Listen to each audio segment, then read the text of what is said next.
Well, David Zounmenou is an expert on West African affairs, and he joins me now for some analysis on the Ivory Coast.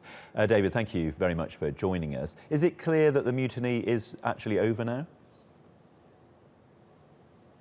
I think so. I think this is not the first time Cote d'Ivoire is experiencing the army mutiny. I think the most serious one occurred about a few years ago in November 2014, when soldiers in the army staged exactly the same movement with exactly the same demand, which forced the government to really bow down and to make some promises to help them.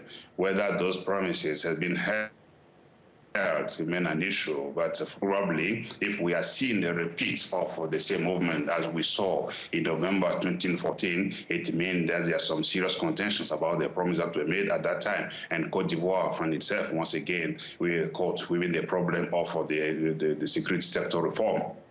It seems fairly dramatic action to take for a pay dispute. Was it just about pay, or there are other issues behind all this? I think there are some other issues behind, not about the issue, probably it's not about the pay issue. Cote d'Ivoire never experienced any serious military intervention in politics before 1999, when they stormed to the post former President Henri Konabitie.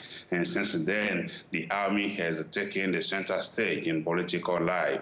But what happens following the electoral dispute, the violent electoral dispute in 2011, remains for me the turning point in the role that the army played in politics, because the transition does not really see a reform of the army. In fact, what we saw was a reconversion of former rebel forces into a national army without necessary prerequisites to make sure that it's a truly Republican army, and that the roles are defined clearly about where they need to stand when it comes to the political life. President Ouattara was supported by those forces, and though Cote d'Ivoire undertook a security sector reform, the army has not seen an overall and systematic reform that will make it a force that will help to promote the peace. We've seen those movements again, highlighting the fact that the security reform still needs some serious attention.